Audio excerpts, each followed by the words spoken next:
अस्सलाम वालेकुम। नाना जी की कहानियों में अपने सभी सुनने वालों को खुशामदीद कहती हूँ। उम्मीद करती हूँ आप सब लोग खैरियत से होंगे, जहाँ होंगे खुश होंगे और मेरे चैनल पर नाना जी की कहानियों को बहुत पसंद भी करते होंगे। आज आप लोगों के लिए नाना जी की बहुत डरावनी कहानी लाई हूँ जिसे आप लोग बहुत पसंद करेंगे। नाना जी की कहानी शुरू करने से पहले आयतुल कुर्सी का हिसार कर लें, हेडफोन्स लगा लीजिए क्योंकि कहानी बहुत डरावनी है। जुल्फकार कहते हैं कि नाना जी सर्दियों में हमारे पास आए तो नाना जी की कुछ तबीयत खराब थी। हालांकि जब भी नाना जी आते हैं बिल्कुल ठीक होते हैं। इस बार उन्हें बुखार भी था, उनकी कुछ तबीयत भी खराब थी। तो हम लोगों ने इनसे पूछा कि नाना जी आपको क्या हुआ, आप ऐसे कैसे बीमार हो गए, आप तो बिल्कुल ठीक थे। तो नाना जी ने हमें अपनी बीमारी की वजह भी बताई और जो कुछ उनके साथ हुआ वो आप बीती भी सुनाई।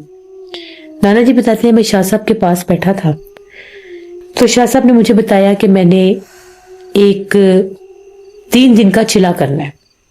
चिला जाकर मैंने कब्रिस्तान में करना था, अमल था और था वो 3 दिन का अमल था। वो एक जिन का, एक कब्रिस्तान में मखलूक होती है गौल जिन, उसका वो अमल था। क्योंकि वो एक जगह थी, एक गांव था, वहां पर एक कब्रिस्तान था। उस कब्रिस्तान में उस जिन ने बहुत ज्यादा लोगों को परेशान किया हुआ था।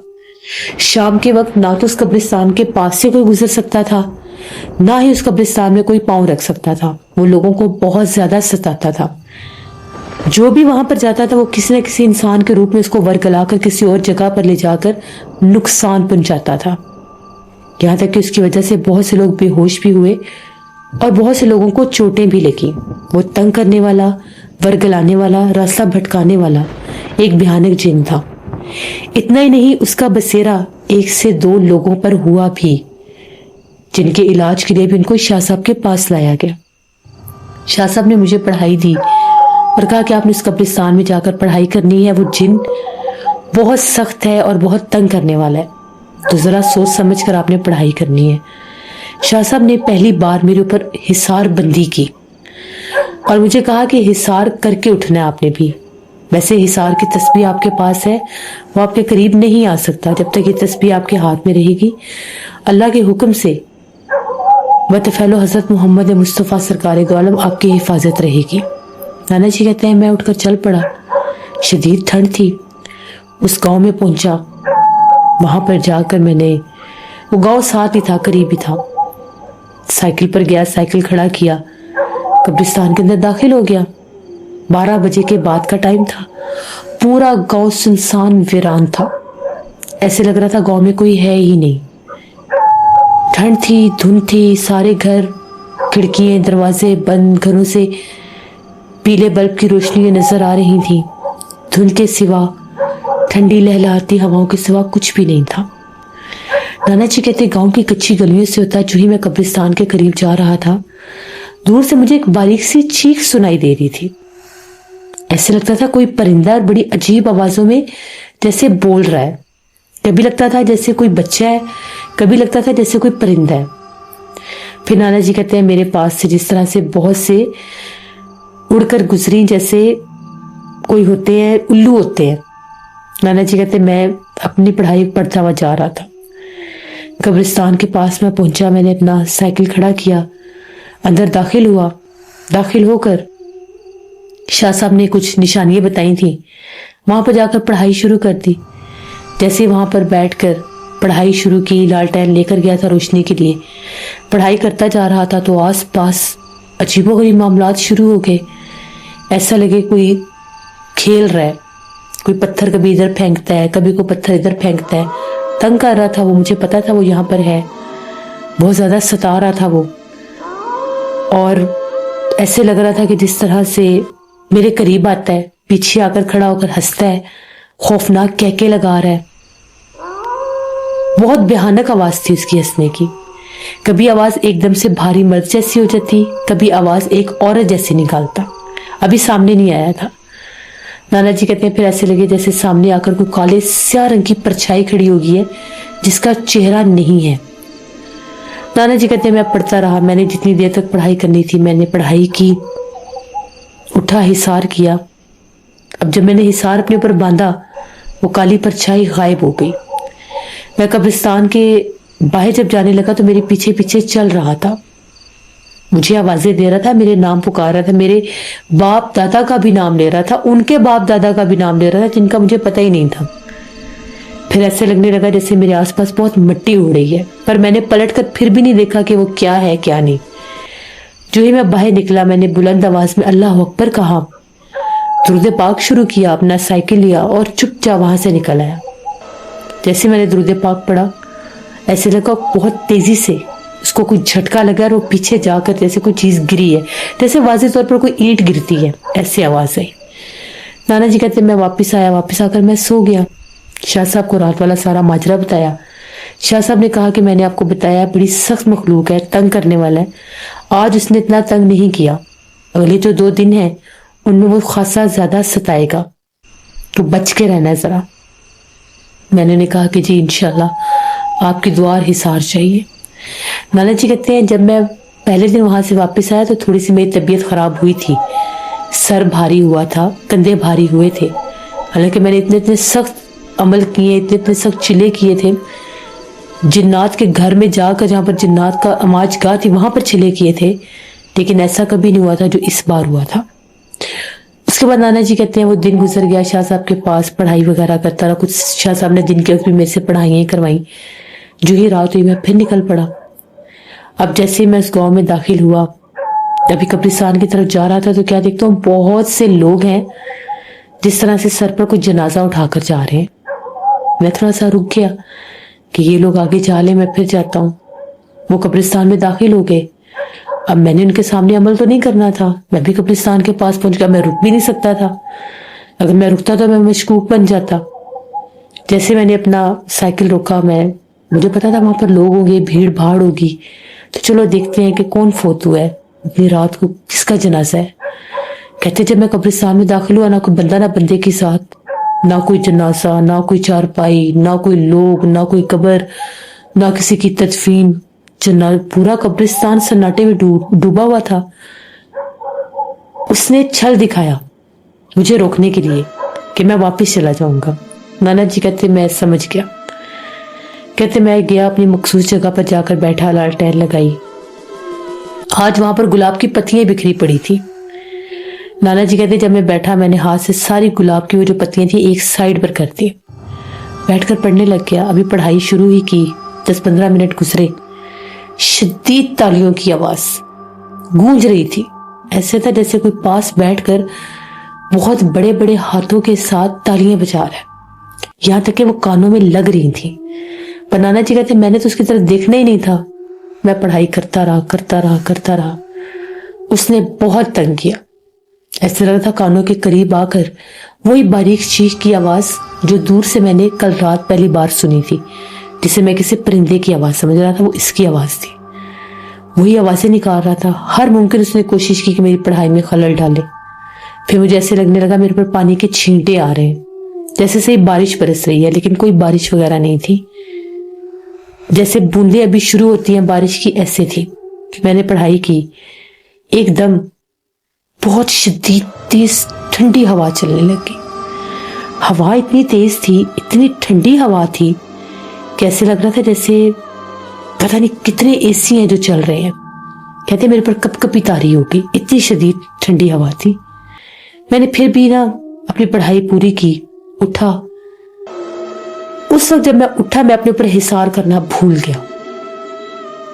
कहते यहीं से मेरे से गलती होगी, हिसार करना मैं भूल गया। जैसे जैसे मैं चलता हुआ बाहर आ रहा था, मेरे साथ मेरे जैसे 3 इधर और 3 इधर, मेरे वाला ही लिबास, मेरे वाली ही आवाज।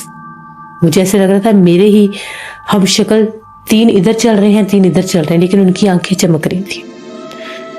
मुझे पता था अब मैंने हिसार को नहीं किया तो ये मेरे ही रूप में मेरे पीछे लग गया। खैर मैं बाहर निकला, मैंने फिर अल्लाह अकबर कहा, दुरूद पाक पढ़ा, तो वो 6 के 6 जो थे मेरी ही आवाज के, मेरी ही शक्ल के, वो रोने लग गए। कब्रिस्तान की दीवार के बाहर खड़े होकर वो रो रहे थे। मैंने साइकिल जैसे अपना निकाला, मैंने कहा कि मैं बस अब घर जाकर तो मैं चाय पीऊंगा। मुझे बहुत शदीद ठंड लग रही थी। अभी मैं थोड़ा ही आगे बढ़ा, मुझे चाय की खुशबू महसूस होने लगी, जैसे कोई ताजी चाय बना रहा है। क्या देखता हूँ कि आगे एक आदमी बैठा है, सड़क के कोने पर चाय बना रहा है। बाल उसके सर के खुले हुए हैं, लंबे लंबे बाल हैं चेहरे पर, और जिस्म पर लिबास नहीं है, सिर्फ उसने एक तहमत बांधी हुई है और वो चाय बना रहा है। मैं उसके पास, मुझे पता लग गया था ये वही है। मैं उसके पास से गुजरा तो मुझे कहने लगा, चाय नहीं पियोगे नाना जी, चाय पी लो ना, और साथ कह के लगा रहा था। मैं बड़ी तेजी से उसके पास से गुजरा। उस वक्त मैंने जो हिसार की कलाम थी वो फिर से पढ़नी शुरू कर दी। जो ही बड़ी पीछे से चीखो पुकार, इतने भयानक चीखो पुकार कि दिल पर असर पड़ा था वो आवाज़ें सुन के। खासा देर वो ऐसे लगा मेरे पीछे भी आया है, भागा भी है, पर मैंने हिम्मत नहीं हारी। फिर भी मैं पहुंच गया घर पहुंचा तो उस रात मुझे शदीद कपकपी तारी होगी, बुखार चढ़ गया। फजर के टाइम शाह साहब को पता चला, वो आए, उन्होंने बताया कि हिसार आप करना भूल गए हैं। अभी मैं आपके ऊपर हिसार कर रहा था, मैंने तहज्जुद के वक्त भी आप पर हिसार बंदी कर दी थी, क्योंकि मुझे डर था कि आप हिसार करना भूल ना जाए। उसने तंग बहुत करना था। बाज़ुकाती मखलूक़ात ऐसा ज़ाब्ता डालती हैं, ऐसा इंसान के दिमाग को मौफ करती हैं कि वो हिसार करना भूल जाते हैं। और बहुत से लोगों की मौत भी इसीलिए हो जाती है कि वो चिले से जब उठते हैं तो हिसार भूल जाते हैं। लेकिन मेरे पास हिसार वाली तस्बीह थी, इसलिए वो मेरे ऊपर हमलावर नहीं हो सका, लेकिन अपना आप बाहर भी रास्ते में अपना आप जाहिर करता रहा, और मुझे लगता है कि वो मेरे पीछे तक भी आया था। खैर, उसके बाद नाना जी कहते हैं शाह साहब ने मुझे कुछ दम किया तो मेरे जिस्म में जो कपकपी थी वो कम होने लगी। मैंने फजर की नमाज के लिए उठा, वजू किया, चाय पी, मेरे जिस्म को कोई सुकून आया नमाज अदा करने के बाद। फिर मैं सो गया। नाना जी कहते हैं अगले दिन भी निढाल था, तबीयत कुछ बोझल थी, लेकिन वो चीज़ नहीं थी कि बिल्कुल ही हिम्मत नहीं थी। शाह साहब ने कहा कि 2 दिन की पढ़ाई होगी या आज की पढ़ाई लाजमी करनी है, छोड़ना नहीं इस चिले को। छोड़ दिया तो दोबारा कभी भी इस मखलूक का आप चिला नहीं कर सकेंगे, फिर ये तंग करेगा। फिर मैंने शाह साहब से कहा कि शाह साहब ये तो मुमकिन ही नहीं है कि मैं चिला छोड़ दूं, जाना तो मैंने आज भी है, बस आपकी दुआ चाहिए। उस दिन मैंने जाने से पहले भी शाह साहब से दुआ ली, उनसे हिसार बंदी करवाई और मैं चला गया। आज मैं जैसे ही आधे रास्ते में था तो ऐसे लग रहा था कि आगे जैसे कोई बहुत बूढ़ा शख्स है जो कब्रिस्तान की तरफ चलता हुआ जा रहा है। मुझे पता था ये वही चीजें तंग कर रही हैं, अपना आप जाहिर करेंगी। मैंने उसकी परवाह नहीं की, मैं उसके पास से गुजर गया। जो ही मैंने अपना साइकिल खड़ा किया वहां कुछ भी नहीं था, वो गायब हो गया। कब्रिस्तान में जैसे ही दाखिल हुआ, आज दाखिल होते साथ ही कब्रिस्तान में बहुत से छोटे बच्चे भाग रहे थे। कोई इधर भाग के जा रहा है, कोई उधर भाग के जा रहा है, कोई उधर भाग के जा रहा है। 6-7 तो कहते मैंने अपनी आंखों से देखे। मैंने बुलंद आवाज में अल्लाह का नाम लेना शुरू कर दिया। मुझे पता था ये इस कब्रिस्तान में ये चीज आई हुई है, तंग कर रही है। अब मैं आकर बैठ गया अपनी जगह पर, लालटेन जलाई, रोशनी हुई, सब गायब हो गए, नजर ही नहीं आए, लेकिन शरारतें कर रहे थे। उस 6-7 बच्चे थे, सबके एक ही शक्लें, एक ही रूप, एक ही कद, एक ही उम्रें थी। नाना जी कहते मैंने अपनी पढ़ाई शुरू की। जैसे पढ़ाई शुरू की वो मुझे तंग करने लगे। कभी कोई इस तरफ से आवाज देता था, कभी कोई इस तरफ से आवाज, थे बच्चे आवाज बड़े मर्दों वाली, कभी औरतों वाली। खासा तंग करने के बाद वो गायब हो गए। जैसे जैसे आए वैसे वैसे वो गायब हो गए। बिल्कुल खामोशी हो गई, जैसे कोई है ही नहीं। नाना जी कहते मैं बड़ा हैरान कि बिल्कुल खामोशी हो गई है। थोड़ी देर गुजरी तो ऐसा लगा दूर से कोई चलता हुआ आ रहा है। इसके कदम बहुत भारी थे और कदमों की आवाज ऐसी नहीं जैसे घोड़ा चलकर आ रहा है। घोड़े के जैसे जानवर के कदमों की आवाज होती है, वो घोड़े के टापों की आवाज की तरह आवाज थी। बहुत कदावर एक आदमी था, बहुत लंबा कद था उसका, चलता हुआ आ रहा था, पीले लिबास में था। आकर सामने जैसे खड़ा हो गया।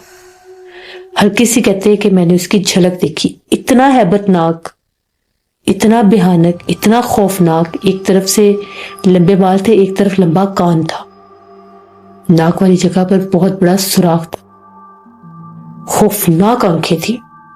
नाना जी कहते मैंने उसका असल रूप जब देखा मैं बहुत डर गया। बहरहाल नाना जी कहते جب میں پڑھائی پوری کی میں نے کہا اس کا اصل روپ اتنا خوفناک ہے، اس کو اگر کوئی دیکھ لے تو اس کا حال کیا ہوگا؟ کہتے میں پڑھائی کرتا گیا، اس کا جو قد تھا وہ چھوٹا ہونے لگ گیا، اتنے لمبے سے ہوتا ہوتا ہوتا ایک نارمل قد کے انسان جتنا اس کا قد ہو گیا۔ جیسے جیسے اس کا قد چھوٹا ہو رہا تھا ویسے ویسے اس کا چہرہ اور ہیبت ناک، خوفناک اور بے حانک ہو رہا تھا۔ اب جیسے جیسے اس کا قد چھوٹا ہو رہا تھا اس کا چہرہ اتنا ہی لمبا ہوتا جا رہا تھا، یہاں تک کہ اس کا قد جو تھا 4-5 سال کے بچے جتنا ہو گیا۔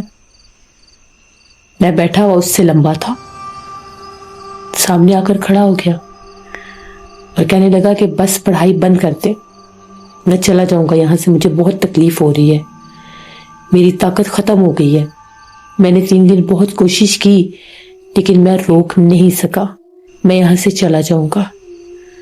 نانا جی کہتے میں نے کہا پڑھائی روکنی تھی، میں پڑھائی کرتا گیا، اتنا خوفناک ہو گیا، اتنا خوفناک ہو گیا جس کا کوئی، کہتے ہیں میں نے آنکھیں بند کر لی کہ مجھے اس کا وہ بھولیا وہ چہرہ نظر نہ آئے۔ اس کا چہرہ اور بھیانک ہوتا جا رہا تھا، ناک لٹک کے زمین تک آ گیا تھا، پہلے سوراخ تھا، پھر جب قد چھوٹا ہوتا جا رہا تھا تو چونچ والا ایک ناک، جیسے چونچ ہوتی ہے ویسے ایک ناک بن گیا اور وہ آہستہ آہستہ لٹک رہا تھا۔ نانا جی کہتے میں نے پڑھائی پوری کی، آنکھیں کھولی، کچھ بھی نہیں تھا، غائب ہو گیا، کہیں تھا ہی نہیں۔ تبھی ایسے لگا کوئی چھوٹا سا پرندہ اڑ کر آ کر سامنے بیٹھا ہے، شاید اب وہ پرندے کے روپ میں آ گیا تھا۔ نانا جی کہتے میں اٹھ کر میں نے اپنے آس پاس حصار کیا، جو ہی میں حصار کرنے لگا تو کیا دیکھتا ہوں سامنے کوئی آدمی کھڑا تھا قبروں کے درمیان میں، بڑے غصے سے مجھے پوچھنے لگا کون ہے آپ اور اتنی رات کو یہاں پر کیا کر رہے ہیں؟ سفید لباس میں وہ آدمی تھا۔ نانا جی کہتے مجھے شاہ صاحب نے منع کیا تھا آپ نے کسی کے ساتھ بھی ہم کلام نہیں ہونا، اس عمل کے پہلے بھی اور اس عمل کے بعد بھی۔ نانا جی کہتے میں نے اس کے اوپر دھیان دیا، نارمل سا ایک آدمی تھا، تھوڑا سا عمر رسیدہ تھا، سفید لباس، سر پر ٹوپی، سفید اور کالی داڑھی تھی۔ جیسے ہی نانا جی کہتے میں اس کے پاس سے گزرا ایک دم سے ایسا لگا جس طرح سے وہ آدمی بڑے غصے سے میرے اوپر حملہ کرنے کے لیے پلٹا ہے۔ نانا جی کہتے میں نے پلٹ کر نہیں دیکھا، تبھی بہت زور سے کوئی چیز گرنے کی آواز آئی اور وہ غائب ہو گیا۔ نانا جی کہتے میں باہر آ گیا، میں نے اپنا سائیکل لیا، اپنے سائیکل پر بیٹھا، واپس آنے لگا، بڑے کتے، اتنے کتے راستے میں، کالے سیاہ کتے، کوئی اس طرف سے نکل رہا تھا، کوئی اس طرف سے نکل، 6-7 نانا جی کہتے کتے میرے سائیکل کے پیچھے، لیکن میں سائیکل بالکل آرام سے چلا رہا تھا، وہ میری سائیکل کے قریب نہیں آ پا رہے تھے، سائیڈوں پر بھاگ رہے تھے، کوئی ادھر بھاگ رہا تھا، کوئی ادھر بھاگ رہا تھا، کوئی آگے بھاگ رہا تھا، یعنی اپنی طرف سے مجھے گھیر رہے تھے۔ نانا جی کہتے میں نے بھی حصار نہیں چھوڑا، پڑھائی پڑھتا رہا، جیسے جیسے آئے تھے ویسے ویسے خود بخود گلیوں میں جاتے جوتے غائب ہو گئے۔ نانا جی کہتے میں نے پہنچ کر، اتنی ٹھنڈی رات تھی، عمل کا حصہ تھا، غسل کیا، غسل کر کے نوافل ادا کیے، شاہ صاحب جاگ گئے، فجر پڑھی ان کے ساتھ، ان کو سارے معاملات بتائے۔ شاہ صاحب نے کہا کہ آپ نے اس پر اپنا وہ عبور حاصل کر لیا ہے، یعنی آپ کا چراغ کمپلیٹ ہوا ہے، لیکن جو آپ نے درمیان والی رات کا حصار نہیں کیا تھا اس کی وجہ سے شاید تھوڑی سی آپ پر وہ تکلیف آئے گی، شاید کی بات ہے آپ کی طبیعت نہ ٹھیک رہے یا کوئی چیز تنگ کرنے کی، ڈرانے کی کوشش کرے گی، آپ نے ڈرنا نہیں، اپنے اوپر حصار رکھنا ہے اور حفاظت کا یہ تعویذ گلے میں پہن لینا ہے۔ نانا جی کہتے میں چلا گیا سونے کے لیے۔ نانا جی کہتے جیسے جا کے کمرے میں لیٹا، کمرے میں جنات نے تنگ کرنا شروع کر دیا۔ وہ شاہ صاحب نے بتایا تھا حصار بندی نہیں کی، کچھ انہوں نے اپنا آپ ظاہر کرنا تھا، لیکن حفاظت کا تعویذ تھا، میرے قریب کوئی نہیں آ سکتا تھا، لیکن ان کی موجودگی بھی تنگ کرتی ہے، کبھی کوئی گلاس کو چھیڑتا ہے، کبھی کوئی کرسی کو ہلا دے، کبھی کوئی کپڑے ہوا میں اڑا کر کوئی ادھر کر رہا ہے کوئی ادھر کر رہا ہے۔ نانا جی کہتے ہیں میں لیٹا رہا، بہت انہوں نے تنگ کیا، ایک دن تنگ کیا، میں نے شاہ صاحب کو بتایا، دوسرے دن تنگ کیا، شاہ صاحب نے آ کر کمرے میں حصار بھی کیا، اس کے باوجود وہ تنگ کرتے۔ شاہ صاحب کہہ رہے تھے کہ بہت سخت حصار اس لیے نہیں کر رہا کہ کوئی نقصان نہ دے دیں، کوئی چیز اوپر نہ گرا دے، کیونکہ ڈائریکٹ تو وہ قریب نہیں آ پا رہے۔ پھر شاہ صاحب نے نانا جی سے کہا کہ آپ کچھ دنوں کے لیے گھر چلے جائیں۔ वहां तक ही आपके पीछे नहीं आ सकेंगे। जहां तक आप अमल करके आते रहे हैं वहां तक ही आते हैं, लेकिन अमल के बाद जब वो जगह बदल दी जाए वहां तक वो नहीं जाते। उनको वही रास्ता उस वक्त जो अमल के हद में रहकर उनको नजर आता है वहीं तक वो रहते हैं। फिर शाह साहब ने नाना जी पर हिसार बंदी की और नाना जी हमारे पास आए। उस वक्त भी नाना जी को बुखार था। नाना जी कहते मैं जब वहां से निकला हूं तो आधे रास्ते मुझे एक आदमी नजर आता रहा, मेरे साथ साथ चल रहा था, बहुत अजीब शक्ल का था। लेकिन जैसे ही नाना जी कहते हैं मैं गांव से बाहर निकला वो आदमी गायब हो गया, क्योंकि उसे वो रास्ता नजर ही नहीं आना। उनके जो हिसार में जो चीज उन्होंने देखी है उन्होंने वहीं तक रहना है। फिर नाना जी हमारे पास तकरीबन 15 दिन रहे। उस दौरान हमारे घर में कोई ऐसा वैसा काम नहीं हुआ। नाना जी भी माशाल्लाह ठीक हो गए। दूसरे दिन हल्का बुखार हुआ, तीसरे दिन बिल्कुल ठीक हो गया, क्योंकि शाह साहब ने कहा था कि आपने 15 दिन के बाद आना है। फिर 15 दिन के बाद नाना जी ने वापस जाना था। उन 15 दिन में भी नाना जी ने हमें बताया कि वो पहली बार नाना जी कहते हैं कि मैं डरा था। जब नाना जी कहते हैं कि उन्हीं की हम शक्ल उनकी आधे इस तरफ थी और आधे इस तरफ। नाना जी कहते तब मैं थोड़ा घबरा गया था कि मैंने हिसार करना भूल गया हूँ, लेकिन फिर मुझे अल्लाह ने हिम्मत दी और मुझे पता था कि मेरे पास शाह साहब की हिसार वाली तस्बीह है, तो इंशाल्लाह ये मेरा कुछ बिगाड़ नहीं सकेंगे। तो ये नाना जी की एक आप बीती थी जो उन्होंने कब्रिस्तान में उस गोल जिन को चिल्ला किया, और फिर बाद में नाना जी ने ही जाकर उसकी वहां पर उसको कैद किया था, जो उस कब्रिस्तान में बहुत ज्यादा तंग करता था, लोगों को बहुत सताता था। वो नाना जी कहते हैं वो इतना खौफनाक था, उसके सारे रूप उससे भी ज्यादा खौफनाक थे। और ये वो मखलूक थी जो एक से जायद रूप में आता था सामने, एक ही वक्त में कई रूप ले लेता था। तो ये नाना जी की एक कहानी थी। बहुत शुक्रिया जुल्फ़कार आपका। जिस तरह जो आमिल हजरात होते हैं जिनके साथ जिन्होंने चिले किए होते हैं, उनके साथ बहुत से वाक़यात होते हैं, उनके साथ बहुत सी मखलूक़ात उनको नज़र भी आती हैं, वो देखते भी हैं और उनकी हिम्मत होती है। उन पर अल्लाह का ख़ास करम हो जाता है, क्योंकि जब वो अपने किसी मुर्शिद से इजाज़त लेकर उनकी इजाज़त से और अल्लाह के हुक्म से वो अमलियात करते हैं, फिर अल्लाह उनको ताकत और हिम्मत दे देता है। तो हर किसी के बस की ये बात नहीं होती, और ना ही हर किसी को इन चीज़ों में जाना चाहिए। कुछ लोग तो इन चीज़ों को सह लेते हैं, कुछ लोग तो इन चीज़ों को पार कर जाते हैं, लेकिन कुछ लोग नहीं कर पाते, फिर वो भी नुकसान उठाते हैं और उनके ख़ानदान वाले भी। इसलिए ऐसे कामों में सिर्फ वही लोग जाएं जो इसको सह सकते हैं। ये थी नाना जी की एक कहानी। उम्मीद करती हूँ आप लोगों को पसंद आई होगी। अपना फीडबैक मुझे ज़रूर दें। जो लोग चैनल को विजिट कर रहे हैं, अभी तक सब्सक्राइब नहीं किया तो मेरे चैनल को ज़रूर सब्सक्राइब करें। यहाँ पर मैं ऐसी ही कहानियाँ लाती रहती हूँ जो आपको बहुत पसंद आती हैं। इंशाल्लाह परसों फिर मुलाकात होगी नाना जी की किसी नई खौफनाक कहानी में। जहाँ रहें खुश रहें। Thank you for listening my stories. Stay tune. अल्लाह हाफिज़।